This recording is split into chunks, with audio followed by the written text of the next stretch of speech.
하나님 아버지,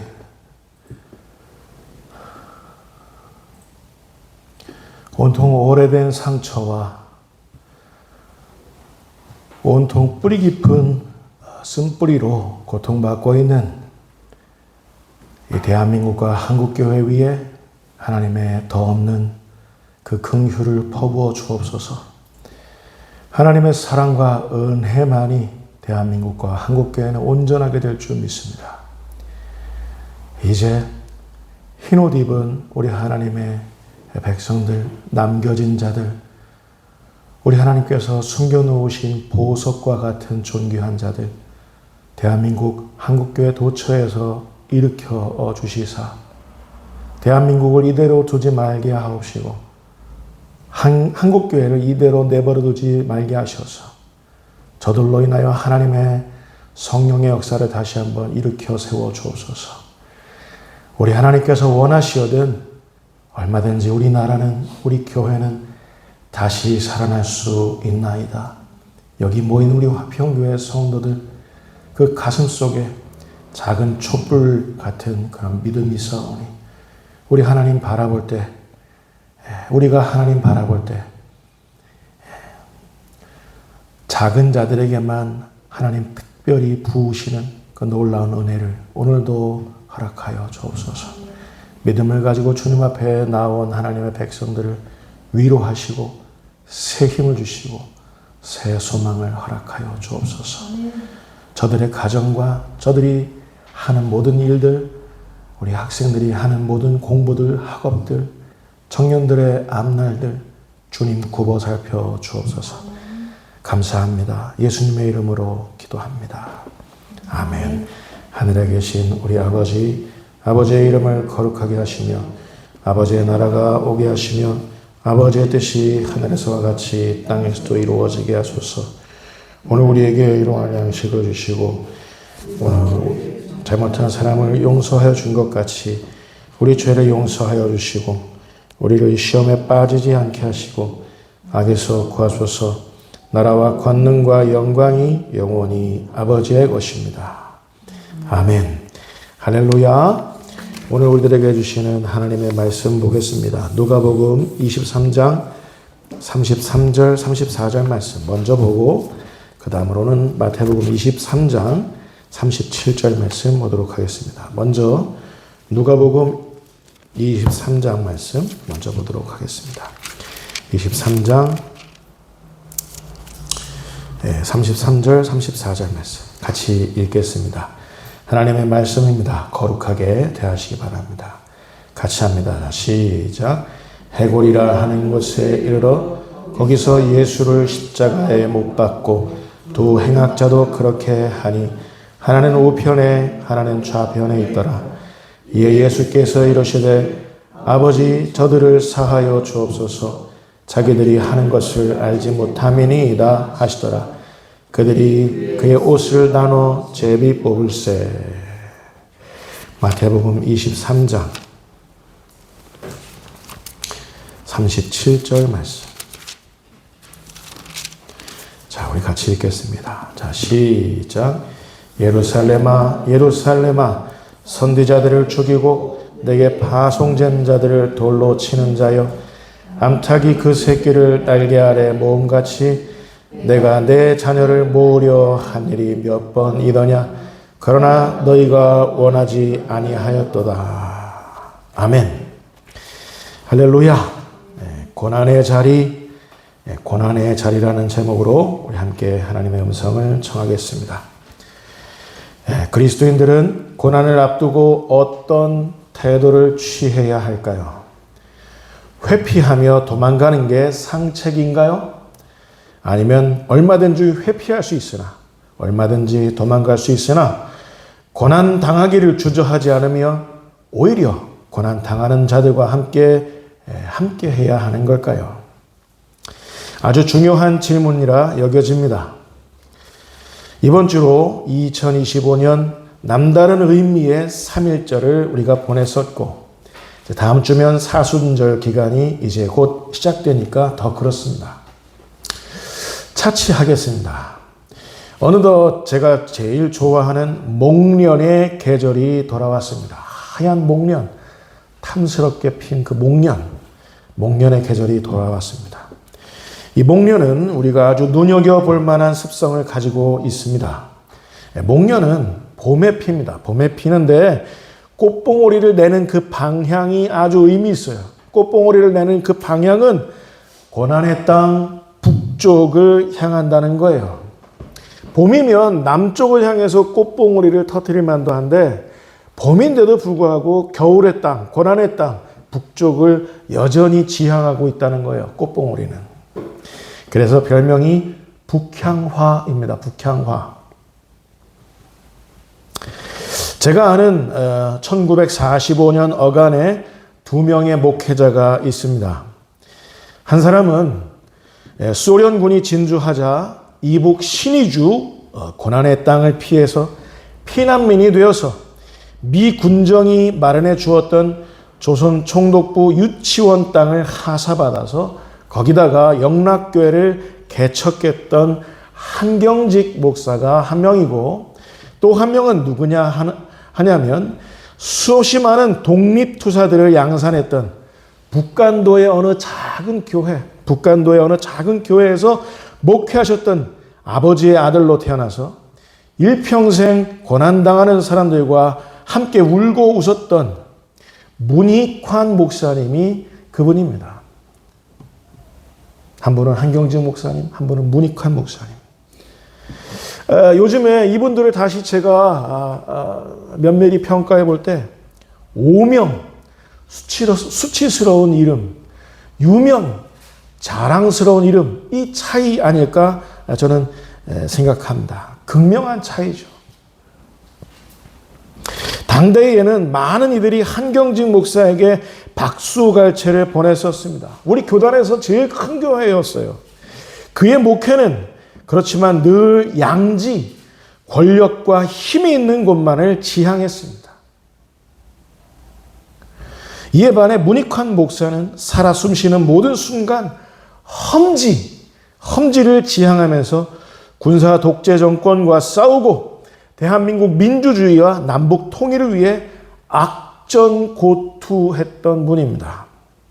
마치 봄인데도 불구하고 북을 향했던, 고난을 지향했던 그 북향화 목련처럼 문익환 목사는 그렇게 살았다 그 말입니다.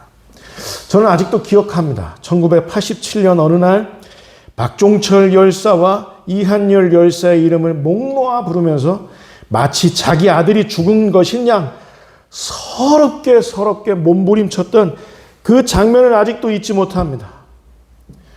여러분, 제가 무슨 말씀을 드리고 싶냐면, 여러분, 믿음은 이처럼 고난의 자리를 지향한다는 사실입니다. 양지를 지향하는 것이 아니라 그곳이 험지일지라도 함께 고난을 당한 사람들이 있다면 거기서 같이 고난을 자처하는 삶. 믿음은 그렇다 그 말입니다. 방금 언급했지만 올해도 역시 사순절 기간이 시작되려나 봅니다. 저는 요즘 개인적으로 대한민국과 한국교회를 위하여 또 한 번 대신 고난당하시고 또다시 대신 정죄받으시는 우리 주님의 고통스러운 얼굴을 떠올리게 됩니다. 어줍지 않고 가짜 않고 하찮은 자들이 대한민국과 한국교회의 텃밭을 훼손하면서 모멸감을 주는 그 모습을 우린 여과 없이 TV를 통해서 목도하고 있습니다. 저는 질문하게 됩니다. 주님, 저들을 위해서도 대신 고난당하시는 겁니까? 저런 악한 자들마저도 구원하시기 위하여 대신 정죄 받으시는 겁니까? 저런 어줍지 않고 저렇게 가짜 않고 저렇게 천박한 자들이 과연 주님의 고난당하심과 정죄 받으심 앞에 무슨 의미와 무슨 가치가 있는 겁니까? 이런 질문을 연신하다 보니 어느덧 예수님의 마음이 매만져져서 말씀 한 구절이 떠올랐습니다. 오늘 본문 말씀입니다. 누가복음 23장 33절 34절 말씀 자, 우리 같이 한 번 더 읽도록 하겠습니다. 자, 시작.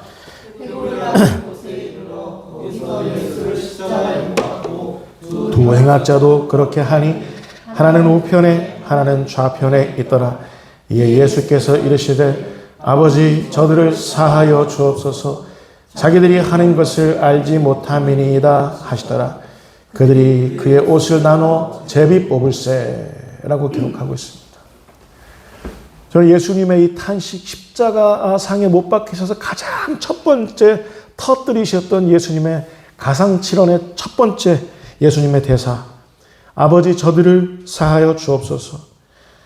자기들이 하는 것을 알지 못함이니이다. 이 대사, 여의도의 그 사람들, 광화문의 그 사람들을 바라보면서 애타는 마음으로 예수님이 이 말씀 또 하시는 건 아닐까요? 아버지 저들을 사하여 주옵소서. 자기들이 하는 것을 알지 못함이니이다. 이 말씀은 어떤 뜻입니까? 예수님은 저들 대신 고난당하시고 저들 대신 정죄 받으시려는 그 순간이었습니다. 그런데 저들은 그 엄숙한 순간에 어떤 모습을 보였냐면 예수님이 걸치셨던 그 옷까지마저 탐을 내어서 예수님에게서 벌거벗기려 했다 그 말입니다. 그 수준이 그것밖에 안 됐다 그 말이에요. 예수님이 지금 피떡이 되셔서 이렇게 해서 겉옷을 걸치시고 있는데 그 겉옷이라도 챙겨서 어떻게 해보려는 그 이 속의 사람들, 더러운 일을 취하는 사람들, 그 사람들이 수준이 그랬단 말이에요. 이게 말이 됩니까? 예루살렘 거민들의 그 죄, 그 천박함이 숨막힐 지경이다 그 말이에요. 여러분, 요즘 우리는 좀 나았습니까? 저는 요즘 아스팔트 위에서 세이브 코리아를 외치면서 대중을 선동하는 목사들, 그 연사들을 보면서 순간 예루살렘 공회 종교 지도자들 역시도 오버랩 되었습니다. 예루살렘 공회 대제사장들, 서기관들, 바리새인들, 이 사람들이 앞장서서 본디오 빌라도 법정 앞에서 십자가에 못 박게 하소서, 십자가에 못 박게 하소서 했던 그 사람들. 세이브 코리아를 외치지만 다시 한번 대한민국을 모욕하고 한국교회를 모욕하는 저들, 예수 그리스도의 그 얼굴을 모욕하는 저들의 모습이 오버랩된다 그 말이에요. 예수님이 회칠한 무덤이라 하셨어요. 일찍이. 독사의 자식들이라 하셨어요. 일찍이. 저들의 그 예루살렘 거민들은 십자가에 못 박게 하소서 했지만 세이브 코리아를 외치는 저들은 마치 대한민국과 한국교회의 앞날과 명언을 통째로 못 박읍시다 하는 그런 말로 제가 들리는 듯 했습니다. 여러분, 이 어마어마한 간극을 아실까요? 예수님은 대신 고난당하시고 대신 정죄받으시려 십자가에 못 박히셨는데 그 대상들은, 그 구원의 대상들은 예수님의 그 피 묻은 옷까지라도 챙겨서 자기 입속을 챙기려는 그런 천박한 모습을 하고 있었다 그 말입니다.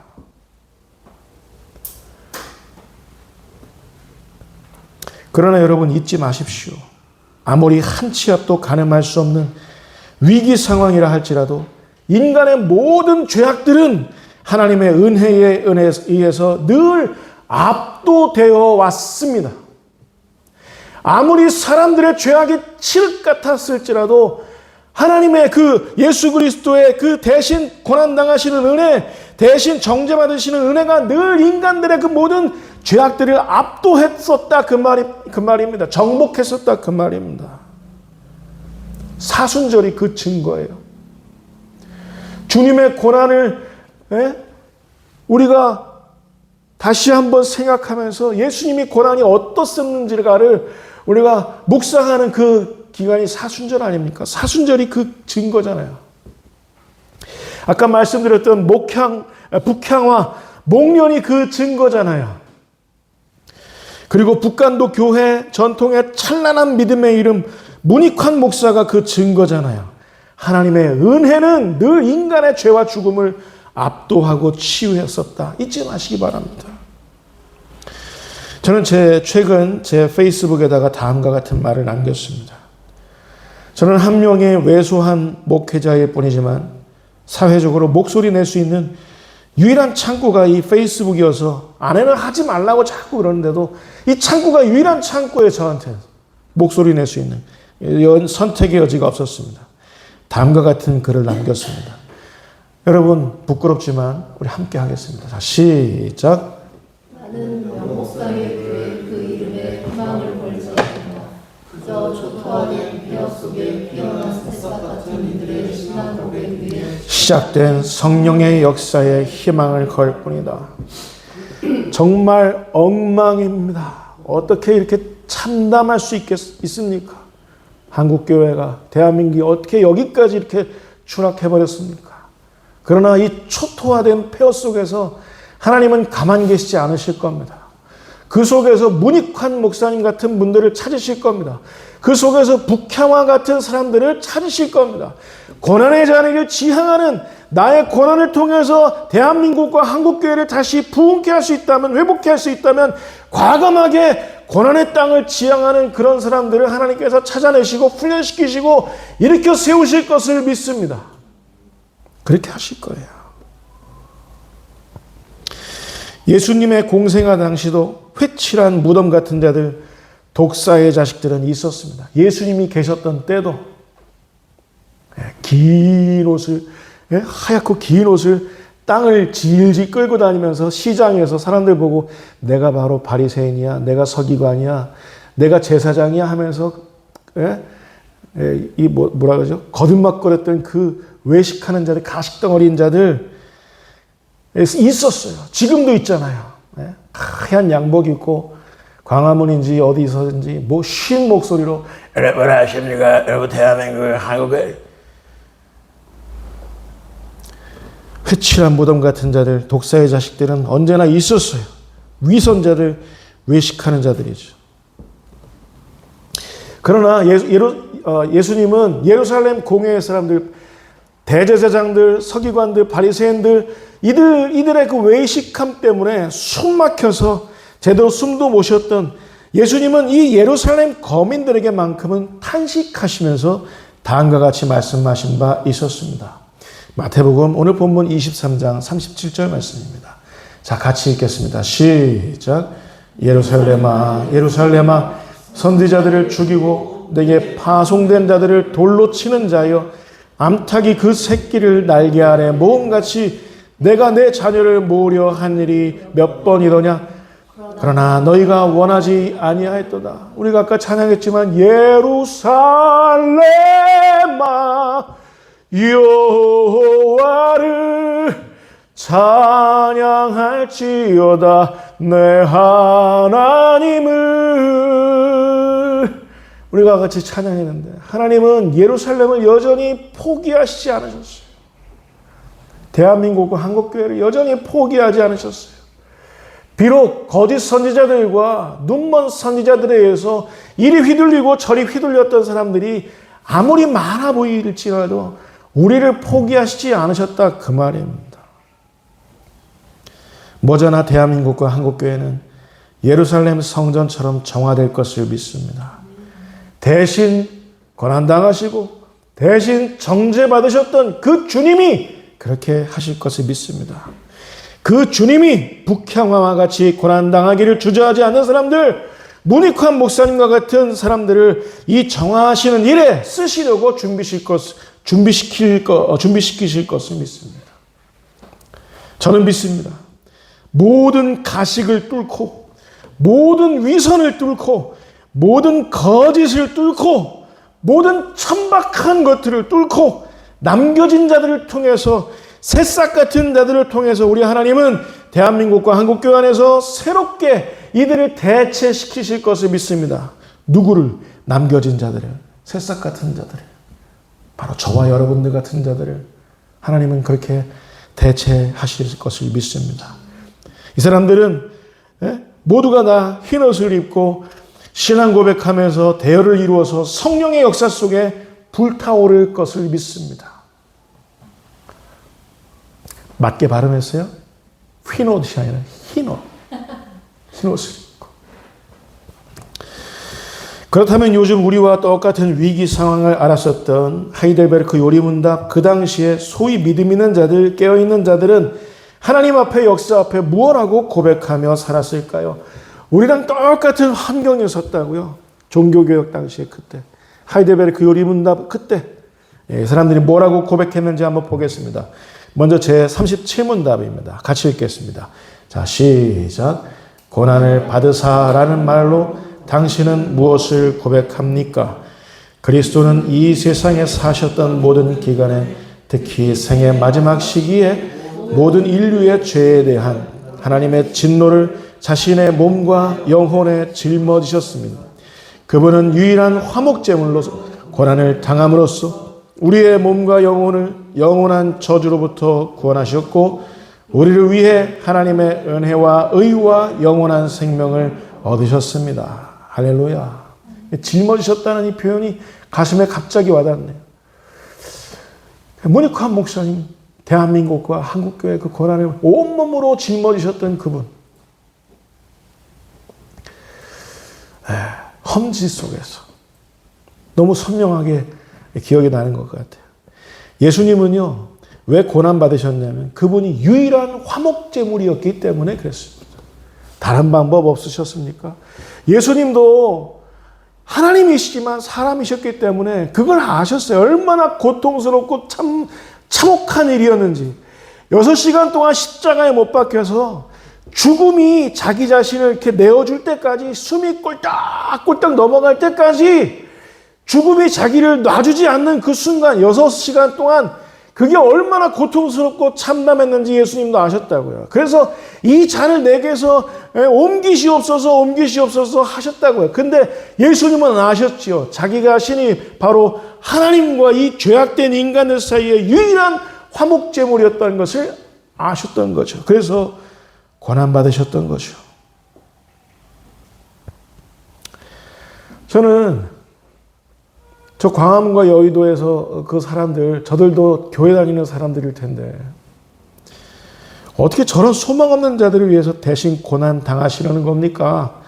어떻게 당신의 너덜너덜해져서 피로 떡진 육신을 겨우겨우 가려내던 그 옷까지 마저 제비 뽑아서 이 속을 챙기려던 저 거짓의 사람들마저 어떻게 주님은 포기하지 않으시는 겁니까? 어떻게 저런 업죽지 않고 갖지 않고 하찮은 자들을 여전히 사랑하시는 겁니까? 어떻게 예수님을 다시 한번 현저히 욕보이는 저들을 십자가에 못 박으려는 자들을 용납하시려는 겁니까? 토로하죠. 우리가 이렇게 토로합니다. 왜 그런지 아세요? 예수님이 바로 유일한 화목제물이시기 때문에 그렇게 하셨을 뿐입니다.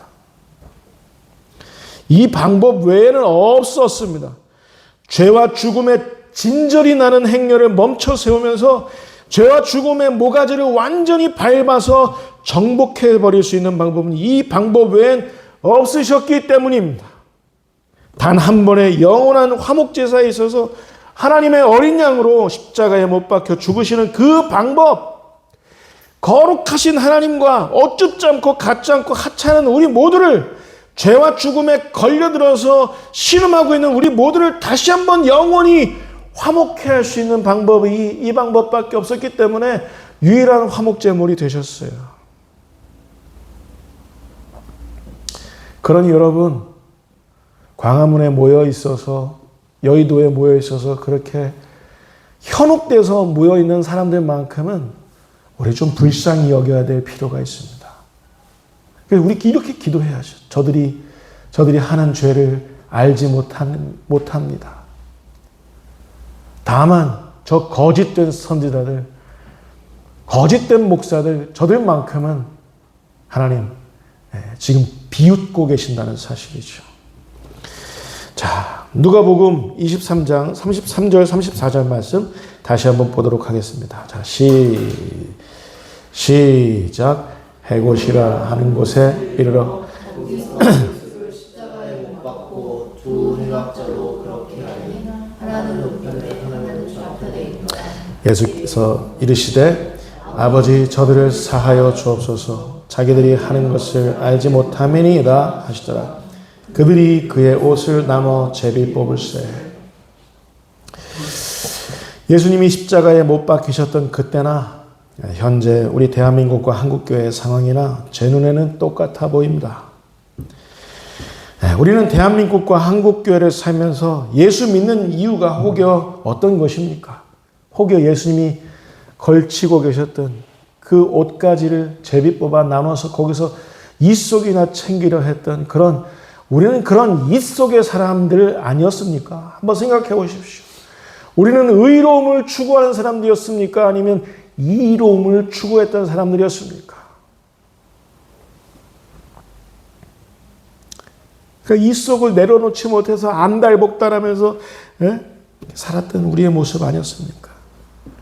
우리는 어떻게 보면 우리는 다 한패였어요. 말은 안 하지만.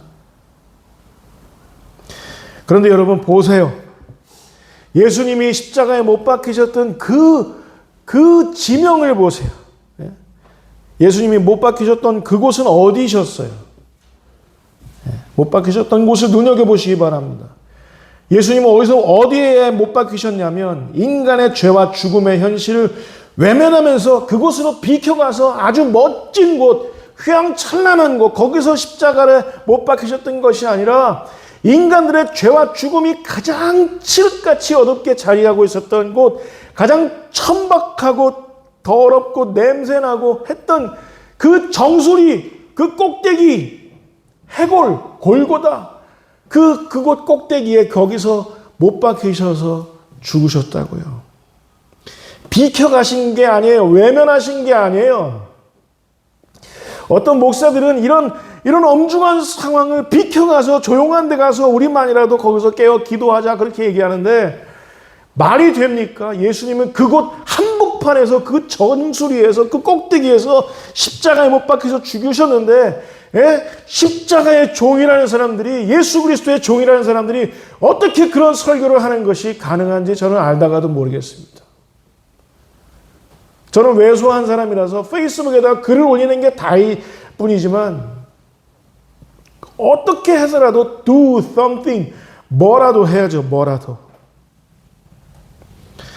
예수님은 해골이란 말, 히브리어로 골고다라 하는 곳에서 인간의 죄와 죽음의 그 엄혹하고 엄중한 모습을 가장 잘 표현하는 그곳에서 십자가에 못 박히셨다 그 말입니다. 여러분 생각해 보세요. 백마를 탄 선각자가 어느 날 여의도 광화문에 나타나서 그래야 대한민국이 새로워질 수 있을까요?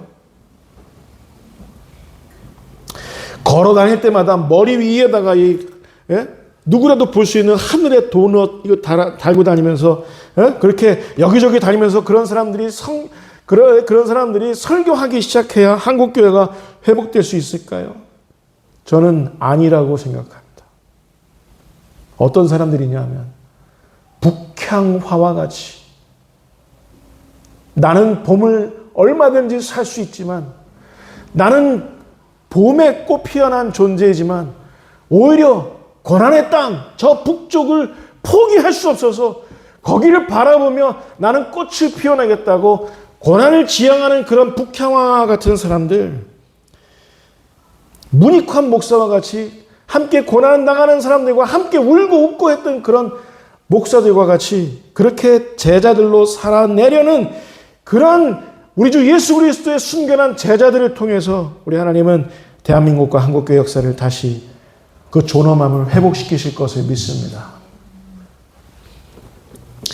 결론입니다. 하이델베르크 요리문답 제38문으로 설교를 마무리하겠습니다. 같이 읽겠습니다. 자, 시작. 그는 왜 재판장 본디오 빌라도 아래에서 고난을 받았습니까? 왜 재판장 본디오 빌라도 아래에서 고난을 받으셨을까요? 저는 묻습니다. 왜 한국교회는 저 악명 높은 사람들, 저들의 그 거짓된 그 모습 앞에서 저들은 1945년 해방 이후에도 2025년 오늘날에 이르기까지 교회 안에서 자기 자신의 신분과 자기 자신의 권력과 자기 자신의 재산을 거기서 교회 안에서 신분 세탁하면서 대한민국 최고의 자리에서 최고 권력자로 헤게모니를 쥐고서 거기서 기득권을 누리면서 하는 그런 사람들이 여전히 횡행하고 있는데 한국교회는 왜 그 권세 아래에서 신음하고 있는지, 왜 예수님이 본디오 빌라도 아래에서 고난받으셨냐고요? 당시 예루살렘 거민들이, 당시 이스라엘 백성들이 본디오 빌라도 총독의 권력 아래 신음하면서 살아가고 있었기 때문입니다. 여러분, 방금 말씀드렸듯이 오늘날까지 대한민국과 한국교회는 2025년 3.1절을 맞이하기까지 불완전한 광복을 살아왔습니다. 1945년 8월 15일 광복을 맞이했지만 결의의 주권을 온전히 되찾은 건 아니었습니다. 미군정이 대체했습니다. 1945년서부터 2025년에 이르기까지 친일의 민족 반역자들은 주님의 몸인 한국교회 안에서 기생하면서 그들 자신의 신분과 권력과 재산을 세탁하며 살아왔습니다. 이들은 여전히 대한민국과 한국교회 안에서 최상위 포식자의 자리에 앉아서 민족의 고혈을 빨아가면서 살아가고 있습니다. 마치 본디오 빌라도 총독의 횡포가 극심했던 것처럼 저들의 횡포는 대한민국과 한국교회 안에 여전히 잔존해 있다, 그 말입니다. 그래서 혹여 저들의 횡포 속에 대한민국을 구원하시기 위해서, 저들의 어이없는 천박함 속에 우리 한국교회를 다시 한번 구원해내시기 위해서, 그래서 2025년 3.1절을 지내고 난 다음에 다음 주는 이제 사순절이 시작하는 이 시점에 우리 주님은 우리 곁에 오신 건 아닌지 여러분 되짚어 보실 수 있기를 바랍니다. 제 38문답입니다. 같이 하겠습니다. 자, 시작. 그리스도는 죄는 없지만 세상의 재판장에게 정죄를 받으셨으며 이로써 우리에게 임할 하나님의 준엄한 심판에서 우리를 구원하셨습니다.